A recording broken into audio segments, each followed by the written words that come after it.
Good afternoon, everybody. Welcome to Communities in Place Committee. One apologies for absence. We've got apologies for absence from Councillor Smith. Everybody else is present. Wait, disclosure of interest, anybody?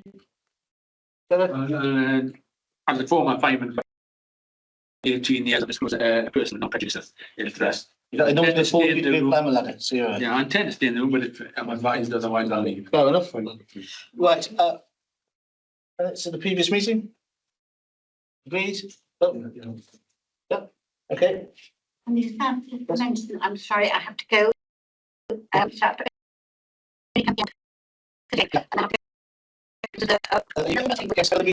Which is very well, important. So Councillor Dale has to leave. But what I'm going to do is I'm going to bring forward this discussion on the work programme because, sorry. Oh, I was just wondering with regards to the meeting, the minutes. Oh yes, here's all the minutes. Sorry. If the Fine Local Nature Recovery Strategy, if landowners had been invited to join the committee or not. Page 10. Sorry. Page 10. Sorry. Yes, that was a question you guys on, wasn't it? I did forward the answer. I did forward it, and you've responded by saying they're looking into it. I think. Well, it's either farm forward or that the appropriate person. I think. We'll do that. I'll forward that email to all members. Yeah. Okay. If anyone's got an issue about that, then just let me know. Thank you. Yeah. Thank you. But apart from that, we're happy with the minutes. But, okay. So, like I said, I'm going to bring forward the work programme because Councillor Dale did raise an issue for someone to go on our agenda, which is basically a look into the council's basically recycling strategy. We did have a presentation specifically on food recycling, but Councillor Dale feels that we should have a more global view on recycling generally, carried out by the council, as opposed to our statutory obligations and how we're performing. So my proposal is that we ask the officers to bring a report on that issue to the committee. We can look into that issue, and anything that we pick up from that report, we can dig into deeper in the future. So are we all in agreement with that? Yeah. Yep. Okay. Thank you. I'm very grateful. Thank you. Thank you. And then Councillor Dale's got more important things to do. So thank you very much for joining us. Right. Going back to number 4. We've got a forward plan of cabinet decisions. Nothing provided was the chair, but happy to respond to any questions. Very good. So item 5 is the Fire and Rescue Service annual review. Now Gordon is here as the cabinet member. So have you got any welcoming words for us? Absolutely, hopefully very welcome. Pleased to present this report today. It's the annual performance report for 25-26. But members be aware that the performance for year 24-25.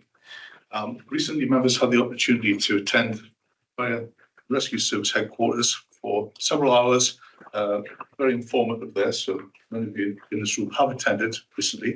And there was the public open day, which was extremely well attended. Several hundred people went there. Deb's going to take you through the detail of this, but we'll be talking about the community risk management plan 26 to 30. This is something which we've had before at the local area committees at that time, and I think the interim fire chief will be taking them to a later new style partnership meetings.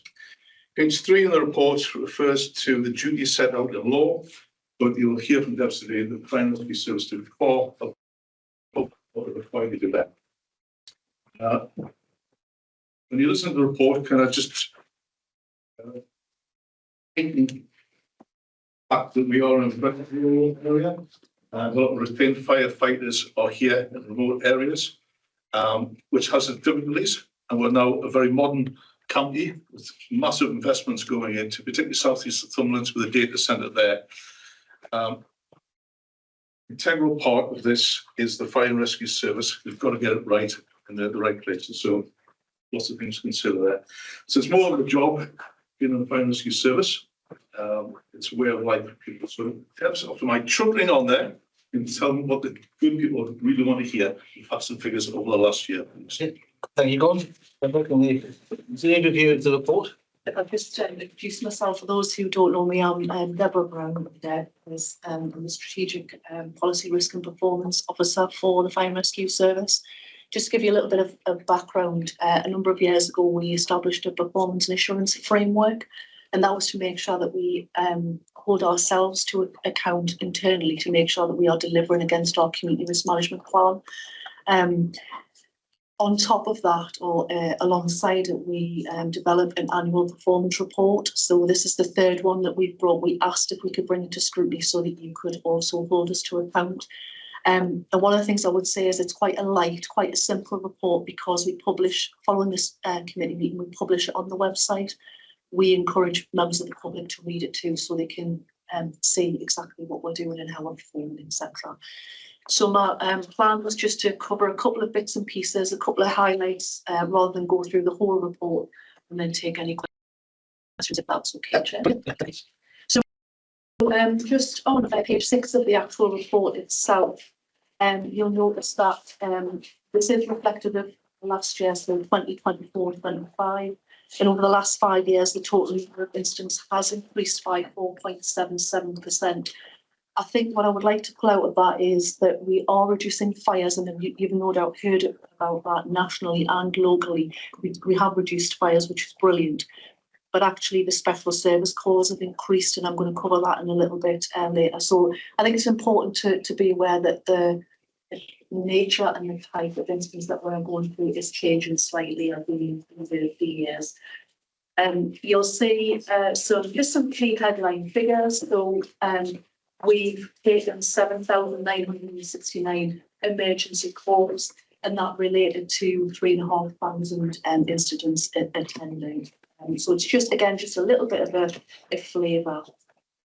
What we've done next in the report is highlighted 2 particular incident types, which I hope you find useful. And the reason for that is last year we analysed the data and found that there were 2 particular types of incident that were starting to increase, and we really wanted to monitor that and see what it looked like. So I wanted to provide an update in this report so you could see that we'd looked at it.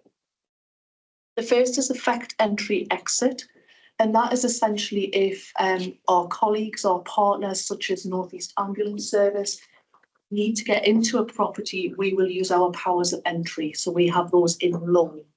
We noticed last year that these had started to increase quite significantly, particularly the calls from North East Ambulance Service have gone up by over 200%. So this is where individuals are maybe in medical distress. The ambulance service need to get into the home, and we will go and assist with that. And the good news is that those figures have started to come down, and you'll see in that report they dropped in 2024-25 to 216. We will continue to monitor, we will continue to analyse to make sure that that continues to be the case, but that is a good outcome, a good result for last year. So to get this into with the theory, obviously we've got a very low figure for 2020-21 for obvious reasons, because everyone's stopped to now. Do we have an idea what the figure was like sort of pre-COVID? Was it sort of about the same as it is now, or was it? It would be probably slightly higher. I can get those figures for you.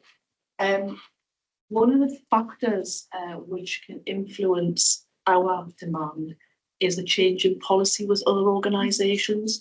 So, for instance, Northumberland Police have changed a policy in terms of right person, right help. That means they won't necessarily always attend some of the instances they would have gone to previously. For example, those involving mental health. So we are seeing, it's not reflected in this report because the numbers are still relatively low, but we are seeing an increased response to suicide attempts that maybe previously would have been attended by Northumberland Police, but now we're attending. So it's just sometimes we respond to a change in policy by other organisations. Okay, thank you. The second instance type that I want to flag was road traffic collisions. And just a little bit of background for you, there's often a conversation around, well, it's people passing through the county, etc. But actually our data shows that 80% of those involved in road traffic collisions in Northumberland are residents of Northumberland. So I think that's really important to clarify. And the other thing I think is worth noting is we attend 50% of road traffic collisions in the county. So we tend to go to those that are more serious, where there's extrication required. So we need to get casualties out of a car, or we need to stabilise. So the more serious end. Again, we saw those figures increasing year on year. So we've looked at that, produced a little bit of analysis, and again, they've gone down. Not quite to COVID levels when there was less cars on the road, but they have come down. We will continue to monitor that. When I say monitor, we do involve ourselves in prevention. We operate and to try and address that too. And we sit on the Northumberland Road Safety Coordination Group with other partners as well. So we strive to reduce them, and we strive to prevent those from happening. And the good news is they have come down slightly last year. So again, just a little bit of assurance there.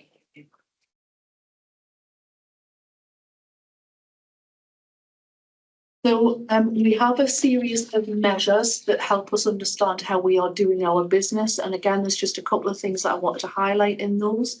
So on page 14 of the actual report itself, there are 4 measures that are our response standards. So that's how quickly our emergency vehicles respond to incidents in the county. And you'll see percentages don't look particularly great, but I want to give you some context to that.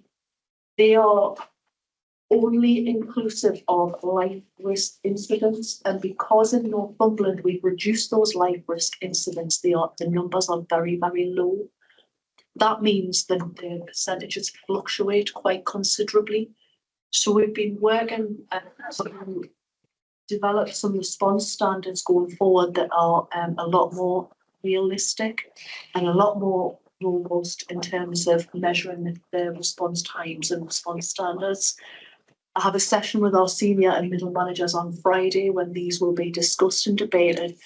And then we will consult on the new response standards in the brand new community risk management plan going forward. So I just wanted to highlight that in terms of performance. It's something we've been aware of, and we're actually addressing that. So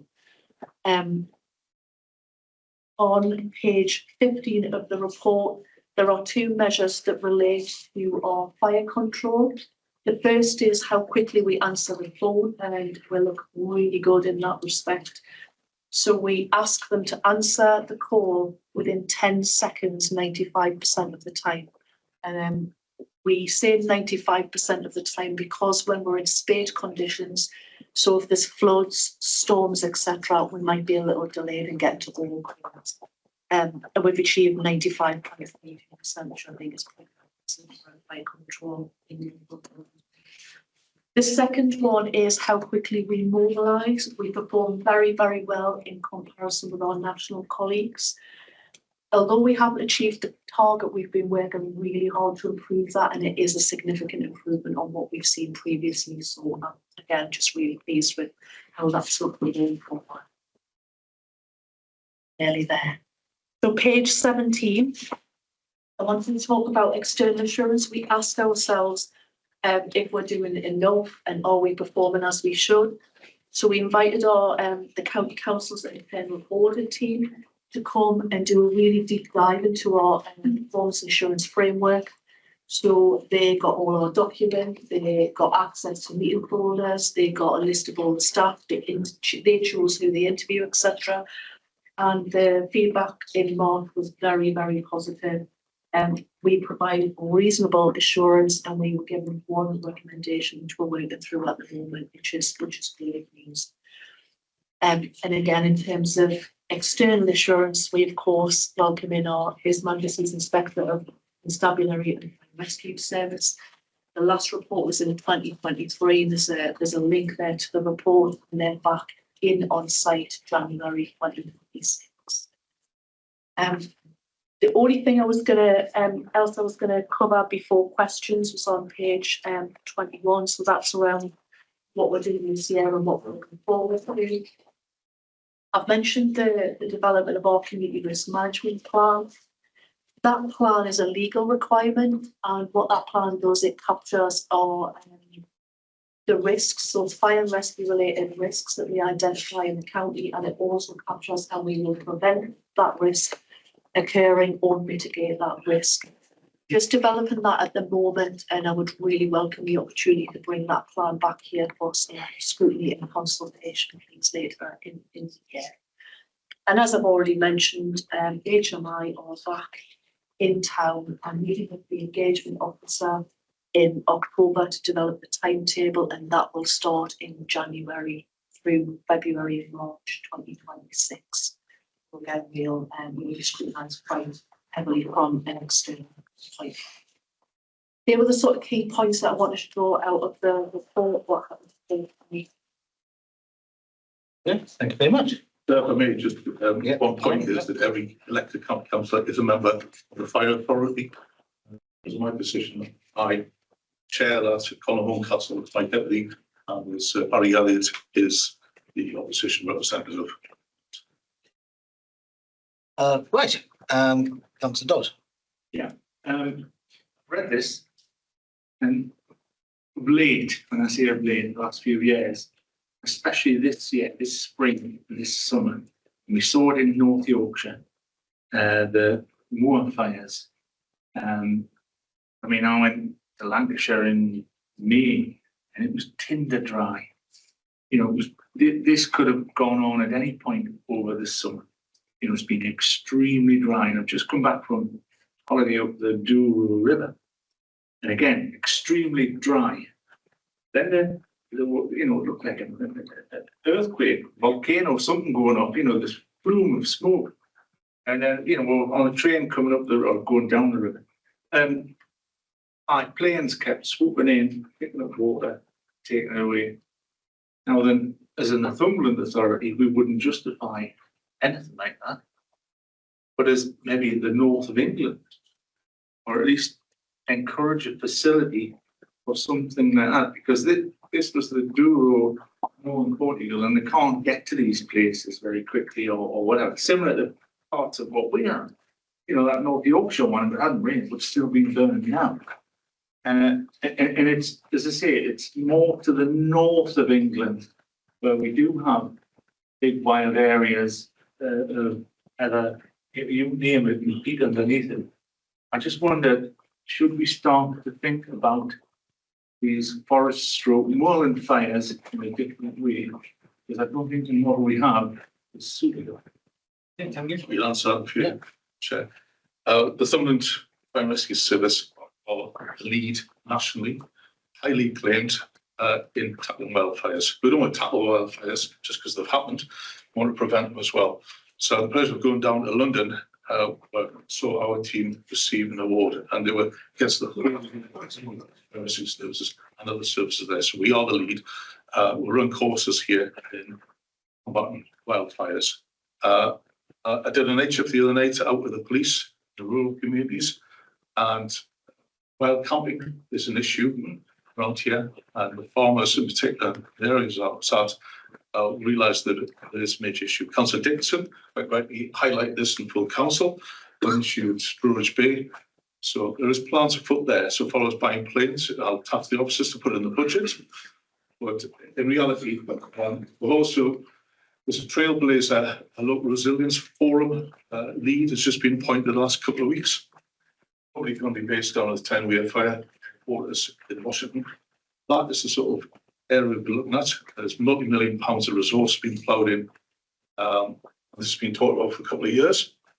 So that's probably the way we go down. So we have still contingency officers here working full-time, linking in with the regional. David Patterson's the name of the guy who's been appointed down there. So that is one of the things they're looking at for major fires and other episodes of disasters as well. Deborah?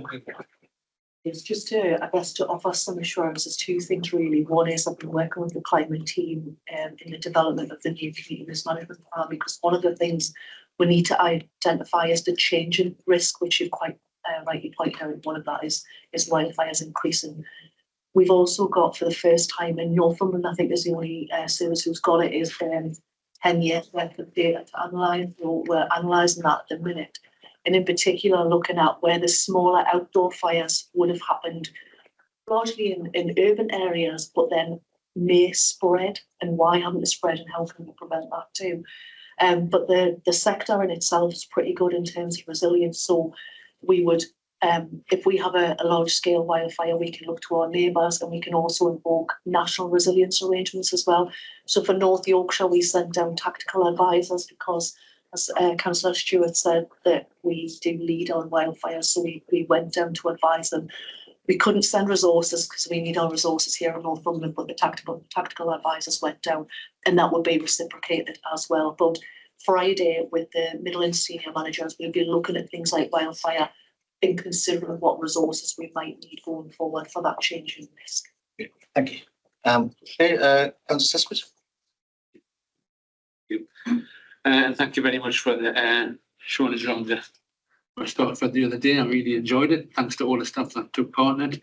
I was particularly like the drone. I had a drone there with a thermal image camera on. Never mind. On page 6, Deb, there's the incident types. You don't make any reference to malicious fire calls, but in my day used to be quite a high percentage of there. They have come down, which is brilliant. What you see there is we attend about 30 different incident types. What that particularly does is highlight the 10 incident types that we would go to more frequently. So if it's not in the top 10, it's possibly because it's something that we're not going to as often as we used to. So are you saying that malicious fires will be less than 1.6%? I mean, the more the malicious used to be. The malicious fires would be classed as outdoor fires. So that would go on at 27.3%. Sorry, malicious phone calls. Phone calls, yeah, they've dropped. Really dropped. Malicious of that. Yeah, they've really dropped. I've got a few more questions, Chair. If you can stop us now, come back, whatever. A quick one on the what you said before. I just picked this up about if you've been called out for effective entry. Yes. And that does seem why don't the police do it? You know, send a car. They all have the big hammer, the big key in the back, and you'll send a machine with 5 people on. Why aren't the police involved in effective entry? A big boot helps as well. I've done a few with it. I'm guessing they would in certain circumstances, but that would be their policy, which we can't. I was just wondering if this is a change of policy that you also mentioned. Potentially, yeah. Getting on to page 14, when you mentioned, you give it, I thought it was a very good answer as to why you don't meet some of these targets. I always wonder where these targets come from. KPIs, 80%, is that just an arbitrary number across the board? Who decided on that? Because it seems a strange number just to pick up. So it's a national one, is it? No, some of them are, and some of them aren't. So when we developed the performance measurements framework, we work with department managers to tease through and look at the data, look at what was realistic, etc., to develop them. We're a learning organisation, so we run them for a little while just to see how we respond to them, what they look like, whether reasonable and fair, etc. The next step for us is and it'll happen following Friday's session, as we're developing the community risk management plan, all of this will be reviewed, because what we need to make sure is the performance measures that we've got in place tell us whether we're delivering our plan effectively. So we're reviewing all of that, and these may well change. Well, you don't want unachievable, because they don't do any good if the targets are unachievable. They've got to be achievable under the right circumstances. And they need to be based on a lot of data, so otherwise you are measuring something that's not pragmatic. And the Chair, if I may, you didn't make references, but there's on page 16. About the target of 3.5% for sickness. It's went as high as 8.63 and it's down to 6.33. Are you is an active program going on? I mean, I know we do a bit of work on it ourselves to try to get that down. Or is it a result of like long-term sicknesses which have biased the figures, if you like? It's a combination. Some of it's long-term sick.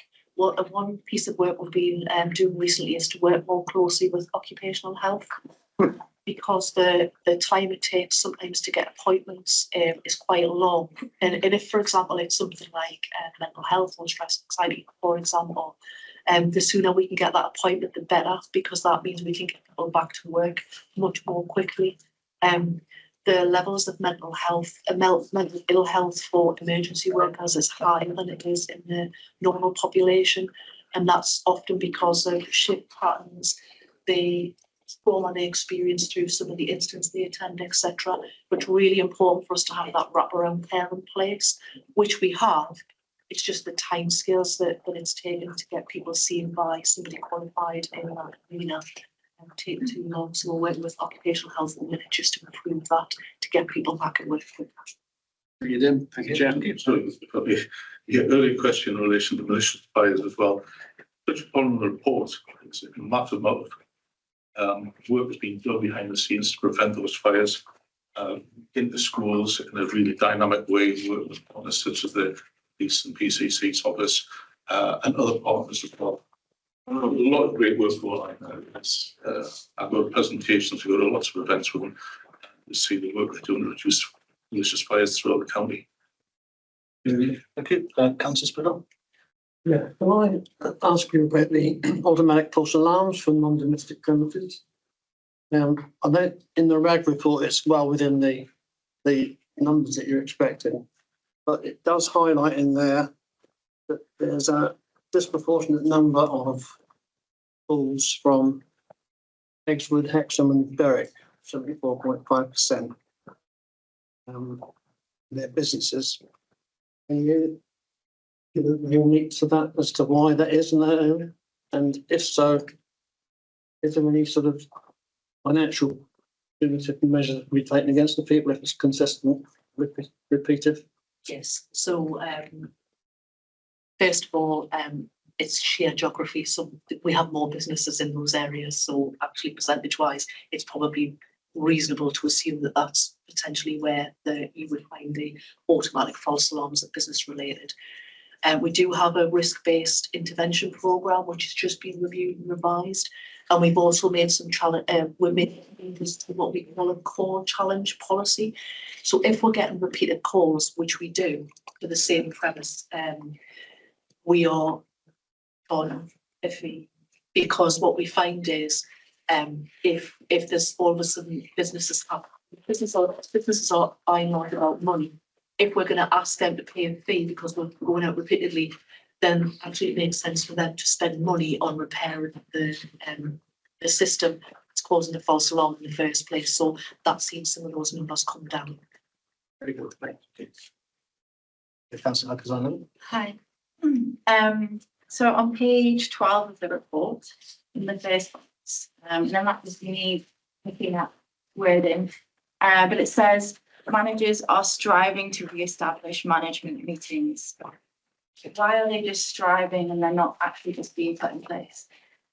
Because so one of the things that we feel was really good was if we were encouraging our frontline personnel, our operational firefighters or our central community safety team to report safeguarding issues when they find them. And that was a cultural journey that we went on, and that started to improve, which was really good. So numbers were going up, which meant people were getting help. What we didn't know was what was the outcome of that. So we set up management meetings so that we could get that feedback each month. Unfortunately, it relied on an individual manager who wasn't always available. So when we're saying striving, we're trying to put something in place which doesn't rely on one single person, that it's a system, if you like, that allows us to get that feedback. Because our firefighters are telling us they really appreciate hearing not necessarily the detail, but that they've made the right decision and that they've helped that individual increase their care package, or they may have gone into a home because that's safest for them, etc. And that makes a big difference to them. So it's about trying to remove that single point of failure and make sure that we've got a process in place that means we'll get regular feedback. Does that answer the question? Yes. Thank you very much. Any other questions? No? Well, thank you very much. That was a very thorough and interesting report, and I'm going to be coming back in the future with a further report for us in the next few months. Okay, thank you very much. You can leave if you want, or you can stay and watch. It's entirely up to you. I'm not going to stay here. Thank you. Okay, thank you. Right, moving on to the next item. which is item 6, food and feed safety and standard service plan, which is so Gordon's going to choose this one as well. Yeah, this is a huge document. You will read, understand. Lovely, a lot of it's been cut and pasted previous years. Again, I'd like you to think about when you listen to the officer's presentation.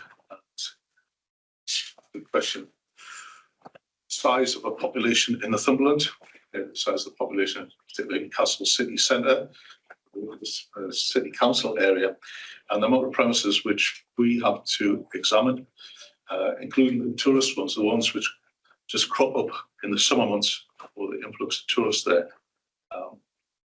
It does actually then be picked up that we have some difficulty in recruiting staff to carry out this work. I'll also explain the process we're going through to try and counteract that. A lot of it is if you work for the city council, you get the bus and the metro into work there, you walk out there, you go and do half a dozen premises in one day. It's more difficult for us in this Northumberland to then go to the far reaches of this beautiful county and carry out the tests. But it's testament to the work of the team and the supervision there, but also to the businesses in Northumberland who do a fantastic job, and the figures are so high. Enough of that one. Over the officers. Darren, you taking it away? I think we've got a actual slideshow for this one. So that's going to show on the screen. So, everybody, my name is Darren Wilson. I'm the head of public protection on the council, which includes the food and feed service where this plan relates to. To my right is my colleague Mark Mitchell, who's the manager of the food team and has written and has continued written for a number of years this excellent food and feed plan that we're going to review. The plan itself is 60 odd pages long, so rather than going through all of it, we put this PowerPoint together to pick out some relevant, pertinent highlights that I'll talk through. We'll just try and get on the screen if you have a sec. Sorry, I'm forgetting what I'm supposed to do, but I've remembered.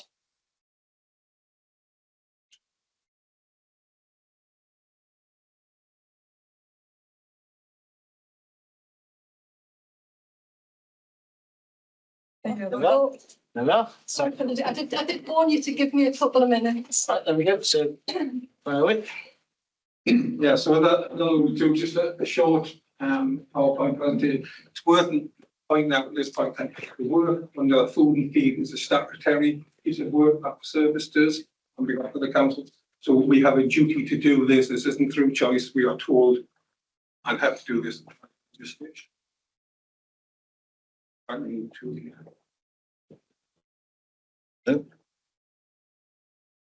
That's finding it. You babbies. I'll do it manually. I don't think you click on There we are. Right. So just to start, so why do we actually need a plan? Sorry. I was trying to wake it up.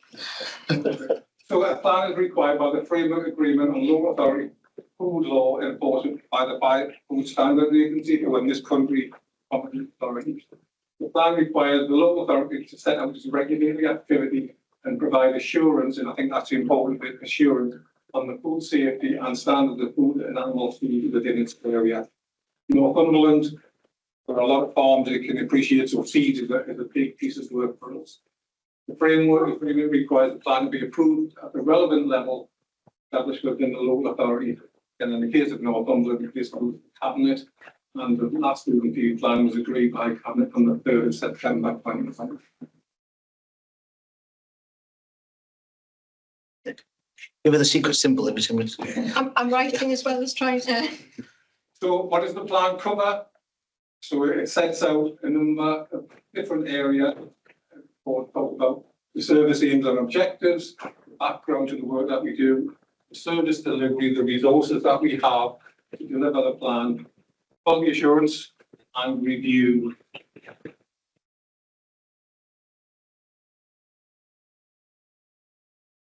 What does Northumberland look like in terms of food? So the round, we'll be very precise here, 3,693 food premises, so that'll be the time of writing. subject to food safety and food standards inspection. So there's two elements. One is the food hygiene in reality, which is about cleanliness of the premises.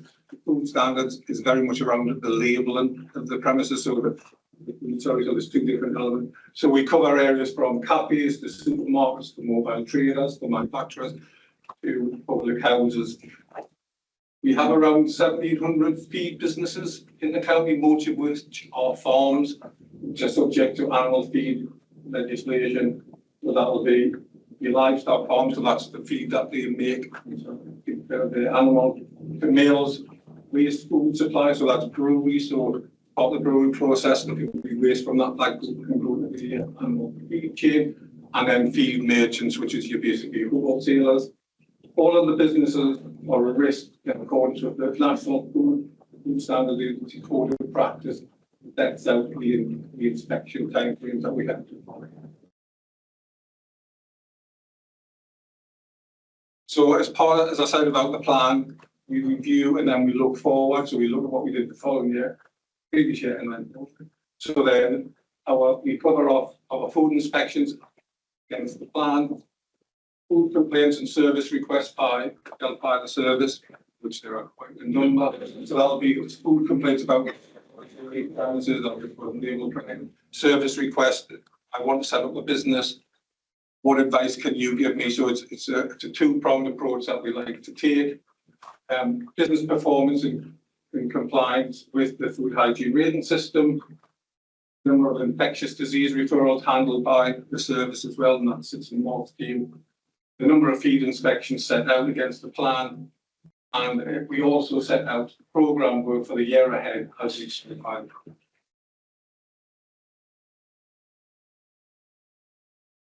So looking back at 24-25, which is, as I say, is covered under the inspection programme. And as you can see, the top one, business compliance, 99% of businesses in the county achieved a food hygiene ratings of satisfactory to be good. That's 3 5 stars, which is above the regional and national comparator. And as Councillor Stewart says, that's a testament not only to our officers, but also to the businesses who, when they're given advice and guidance, they take it on board and they want to deliver the best that they can. In terms of the food programme, as you can see, there 100% completion of high-risk categories, that's A and B for food hygiene inspections. They'll be deemed to be the biggest risk ones. 98% completion of medium risk, so that's your C and Ds, and 99 of all rated, so they're mainly new businesses. So every time somebody sets up a business, you have to put a food registration form in. That comes to us, that has to be assessed, reviewed, and inspection carried out in a time frame set within practice. So they were all assessed and prioritised. In 24-25, as you can see there, we had over 1,000 requests for advice, with 98% of them being initially responded to within 3 working days. 331 complaints. Again, we responded evidently. There's 99% being responded to in 3 days as well. And then 802 infectious disease notifications were received by the UK Health and Security Agency, leading to 164 investigations.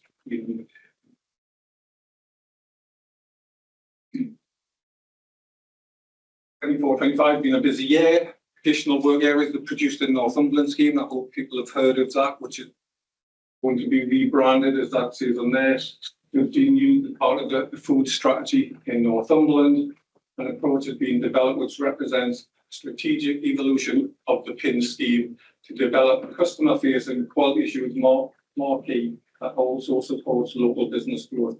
I think it's very important that as a regulatory service, we are also there promoting businesses in Northumberland and helping them to develop from what they are to what they could actually be.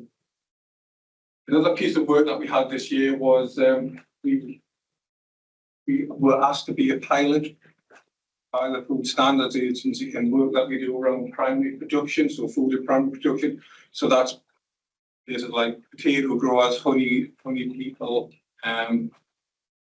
soft fruits is one. So we were asked to be part of their programme.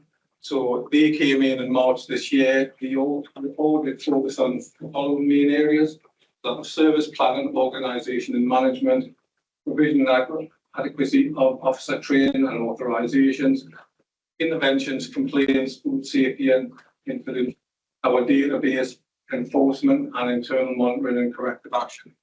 So from the result of that audit, the report was done, which was done by the Chief Executive. We had 5 strengths were highlighted by the Food Standards Agency, which included the food and feed plan that we do, how we authorise our officers, how we look after our businesses and review of our performance. So we had a very strong performance review. So that's what we put on our system is correct, and that obviously includes the handling scores on the doors. We had one recommendation which was around looking at the risk that we use for primary production. That's not set by the board. So we're on top of that and we're taking that on board. Challenges in the head. There's something called the Food Standards Delivery Model, which has changed the risk rating scheme criteria for food standards and increased the number of premises due to food standards inspection in the year. Food standards realise that areas of work around allergens should be more prevalent and prominent in terms of risk rating. So that's now being brought into this piece of work. It's worth bearing in mind this is only for food standards. The food hygiene one was previously, so that hasn't been changed at the minute. Challenges, staffing. The world of environmental health and training standards is very small. So there's a national shortage of qualified officers. However, part of that we've reflected on that already, and we've put in we designed it ourselves. We put something in place to try and mitigate this risk as far as we can. So we've developed a plan that will work its way through over the next couple of years, hopefully to help us going forward. And that is it. As I say, that was the plan is, there's too much to go through. So we hopefully highlighted some important areas that we see them, and we're more than happy to try and answer any questions you may have. What's assessment? Right. Seeing all the places that you do your inspections of, there's 2 places that aren't inspected. One is hospitals. As I'm aware, they have their own inspection services, so that's probably why you haven't got the one there. And I would imagine it's quite a strict inspection service being a hospital. But what about schools, school canteens and stuff like that? Unless I missed it, I didn't see anything on school canteens being inspected. Yeah, they're definitely in there. Were in there, were they? Yeah. I missed that, and apologies for that. In whether we talk about them so explicitly, Right. whether we do the inspection. We also inspect. So all You do hospitals as well, aren't you? yeah, so any food that's produced within Northumberland is inspected by us. So that includes our own premises. So you would go in and inspect the hospital kitchens and things. Question for me. You mentioned 160 enforcement cases about diseases that of those 160 odd cases. Do you have an idea what the outcomes of those are? Yeah. Are there prosecutions? Are there? So what we get is there was around 802 notifications to the authority. Of those, a lot of those are Campylobacter, where basically we just send out questionnaires because there's such a broad incubation period. It's very difficult to pin down when it possibly from. The 160 cases are where what we'll do is a person-to-person contact. We'll run through a questionnaire, and then what we'll try and do is identify first of all whether there's a possibility of being passing on any form of foodborne infection, and then that would be things like if someone's worked in the food industry, then we'd ask them to stay off work. And then the other aspect is trying to identify where they got it from. In a lot of the cases, we still can't pin it down. A lot of it's associated with foreign travel, things like this review and Cyberspore and things like that. But yeah, so when we say we've investigated, it means we've done that formal investigation. Thankfully, we know there's not normally anything that leads on to premises, but where it does lead to a premises, what we'll then do is then carry out an inspection of that premises and then obviously follow up from there. So do you have an idea of how many prosecutions you've done of that sort of thing? Year or so? Thankfully, That's it. thankfully for prosecutions, there hasn't been any this year, but we've done quite a lot of formal investigation. For example, it's within the report. We do about 77 outbreaks. A lot of those are respiratory associated with care homes where we wouldn't be involved. But there's around about 6 or 7 formal. Yeah, you can't prosecute the badgers. Yes. Okay. I want to ask about the food hygiene rating system. That was easy for me to say. It goes from 0 to 5.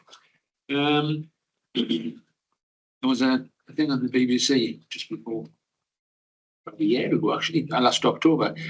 And people get their ratings, 1, 2, 3, 4, 5. They stick them in the windows or whatever. Some people were changing. It's not just little corner shops, some big ones. And the one that actually caught it on the TV was Sainsbury's Local, who would change their number 1 rating or whatever it was into the number 5 or something. Do you go back and check those sort of things? That's one question. I mean, I'll ask you both parts together. And the other part is, of course, you've got the 5, 4, 3, which are quite satisfactory or even better, and then you've got 2, 1, 0. And I want to know is if somebody's been given a 0 or a 1, say for instance, what other powers do you have? Can you shut them instantly? Can you just give them a letter which says we'll be back in a month to improve? What? Well, yeah, the first bit. It's fantastic with the food ratings, 1 to 5 on there. In England, there's no point to have those on display. So when you go into schools and hospitals, they should have them on there and every other premises. But not everybody's required to do it. We'll be writing to the government asking that's changed. Or I think Wales and Scotland actually. Yeah, they do it there, but not in England for some strange reason. That's so important. Get that done. The other part, leave the officers to answer that one. To answer the first question in regard to sort of inaccurate display, delivered false. because in some cases that what they've done is they've been re-inspected or they've had an inspection and then they haven't taken that gold sticker and let up. There's various cases. What will always happen is whenever we get notified of that, or if an officer identifies that someone hasn't changed, we'll force that. We'll get them to remove it, and then obviously you do unannounced visits. Yes, all food hygiene, all food inspections are unannounced unless there's a specific reason. So, for example, sometimes we'll announce if we're going to go to a manufacturing plant because we need to see the appropriate people, or an example if someone's working from home. So they're not always there. We can't just turn up. So we'd organise those, but all others are done unannounced. Yeah. With regard to the food hygiene rating scheme and the scores, and what we actually do is for 3 and above is classed satisfactory. So we wouldn't revisit anything that's as a 2, 1, or 0 will automatically start a process of revisits and enforcement. Obviously, we follow the enforcement concordat and we'll provide advice, which is what we always try and do. We bring them back into compliance and provide that kind of level of support. Where that's not possible, we use a graduated approach. So obviously, written enforcement layers, notices. We do have powers to close premises, and obviously, but that's a very last resort. And more importantly, there has to be imminent risk associated with that. So things like if there was rodents on site or controls that were so bad deemed to be an imminent risk to health, then we do have those powers. There have been premises recently in the papers who have had a 0 rating. Now, you say that there must be something really bad, like rat or things like that. I wouldn't want them to cook my food for the next week. I would have them come back busy in a week's time. I want to share it first, and then you can do a revisit. You know what I'm saying? So if it means it's closed for 1 day, then they're closed for 1 day to do a full premises. Good. Councillor Dodd? Yeah. In the farming world, we're not like the basket of England, we're not the centre of vegetable growing in Lincolnshire or whatever. I mean, apart from Dungate Fleet and, you know, a bit of something here, the majority will be a grain sheep. And there'll not be a huge amount of process like the landman or doing even an abattoir there in Northumberland, one in Tyneside. But you know, when you watch Clarkson's farm, what Clarkson says is it's like, you know, oh, they're cool, there's not really there. How do you, you know, in this county where it's either one of three things, there's very little. I mean, you know, there's the odd dairy farm that's gone into ice cream making and other things. But my knowledge is there's not a huge amount of what I call food processing. That's totally wrong. There's a big food processing plant. It's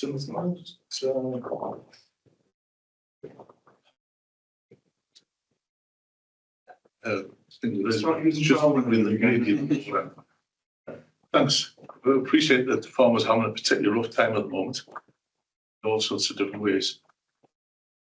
And this question, similar question cropped up from this as well. This. So what is your point, Councillor Dodd? We don't have what I'd call lots and lots of food processing plants. This the way that you have in other parts of, you know, probably Southie type thing. And I just wondered what the biggest item is that we have. You know, it's we don't have an abattoir.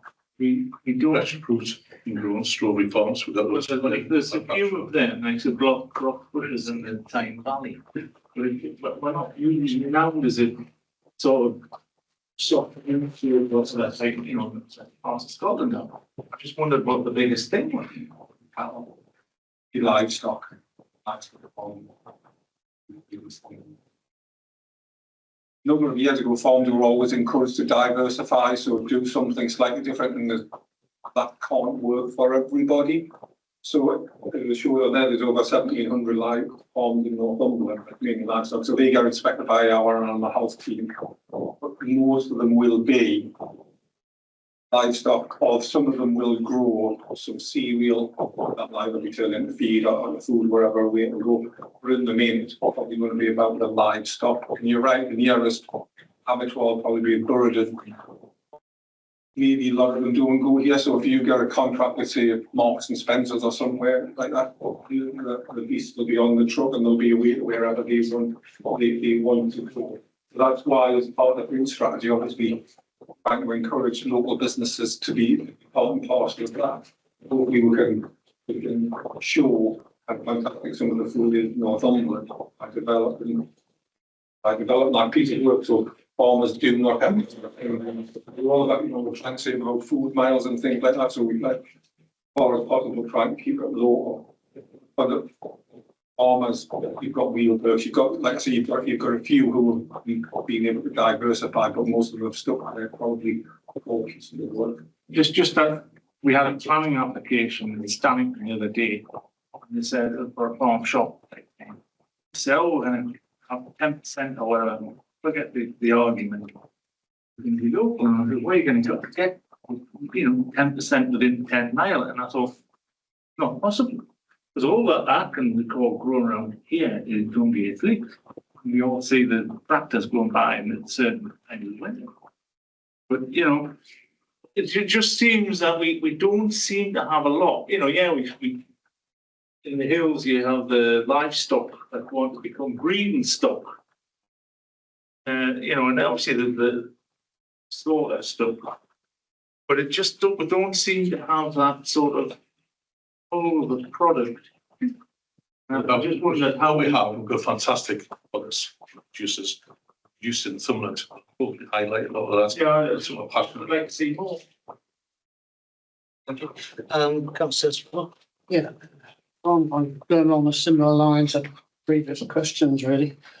I was looking at it from a population point of view, where we've got about 1/3 people. So as Tyneside, I accept we've got this the animal feed or the feed in the rural part to look after.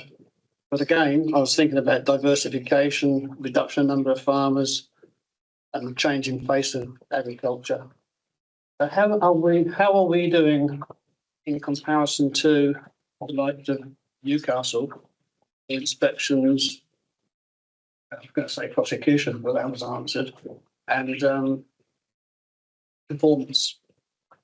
And team size is another thing in comparison to populations. How do we compare? Benchmarking's actually been something that we used to do in the past prior to COVID, and that was because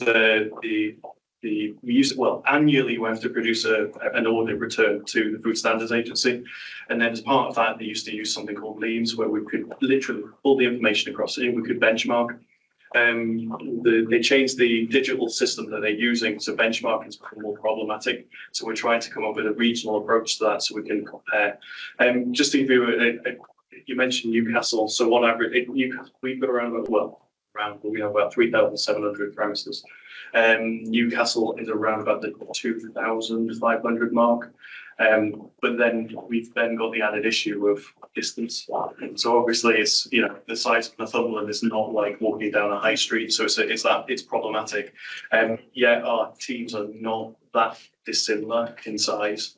I wouldn't say that 100%, but they're around about the same size. Yeah, we've got.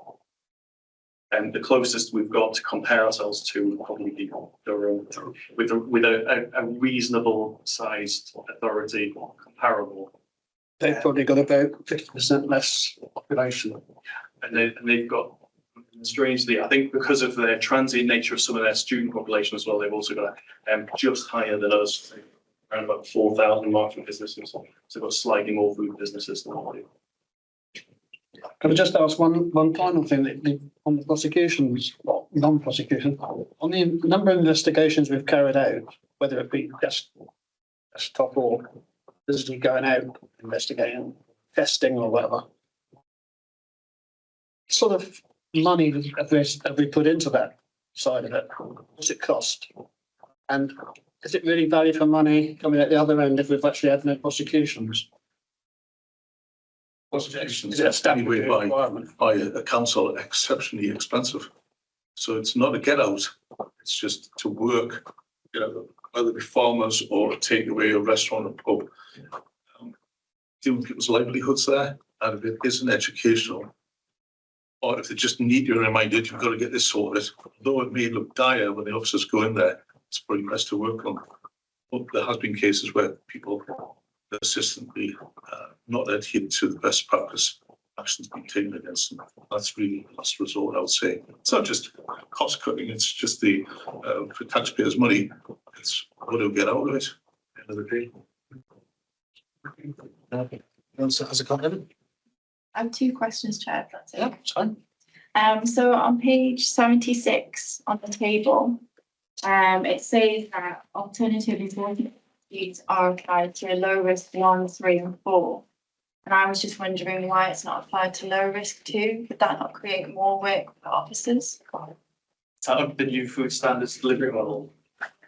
It's one of the queries we've raised, because the new food standards delivery model is brand new, so we've only just implemented it this year.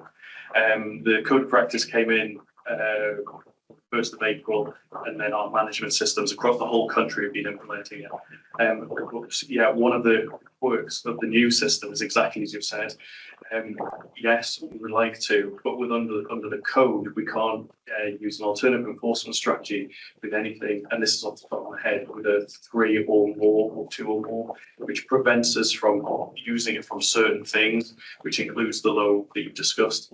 So yes, we'd like to, but what we're doing is, as with all these things with the Food Standards Agency, all the local authorities are asking the questions, and of which we fed through our local liaison officer, and then hopefully we're trying to get back information as to whether or not there is some variance or where we can improve the approach to the code. And then if they do come back and say, yes, you can, we'll obviously go for it, because that's the whole point behind the system, is to try and target our resources on the highest risk. And the second question? Yeah, so believe that when this report was last brought to scrutiny, councillors decided that the businesses should display the hygiene stickers instead of just encouraging it. And I was just wondering, when this was brought to cabinet, has anything come from this? Question? So, Well, I think the point was it's not a legal requirement to do it, so we've no power to compel. It's not. Well, we can't compel it, we've got no power to. so I'll be approaching government asking to change it to the parts of the company. I think the council's position is we'd like everyone to, but we can't enforce it if it's not a legal rule. But as Gordon said, we're writing to the government to hopefully change the rules. Because in Scotland and Wales, it is compulsory, it's just not in. Thank you. Any further questions? Right, thank you very much. Very good report. So moving on, item 7, we've already discussed this at the start of the meeting with cycling. Is there anything else? Yes, Chair, there's just a few additions again from Councillor Dale. Members will remember that she raised a number of issues at the council meeting a couple of weeks ago. 3 issues obviously were covered, waste recycling. She also asked about highways maintenance, whether or not Councillor Mather will come to the committee to talk about the maintenance plans that have been put in place following reports that were taken to scrutiny last year. And he agreed and he was happy to do that. So we need to programme that in. Planning enforcement, you'll see that's already on the work programme for January. Councillor Dale was hoping to bring that forward, but looking at the work programme, I don't think that's going to Yeah, I think January is sensible. And finally, again, Councillor Dale was asking asked about civil contingencies and whether or not a report can be brought to the committee on that. I spoke to the officers and that will come to you in April. Now, I know that sounds a few months away, but officers did assure me that we will be looking before then, if members want this. And just finally, just to say that it's not just Councillor Dale.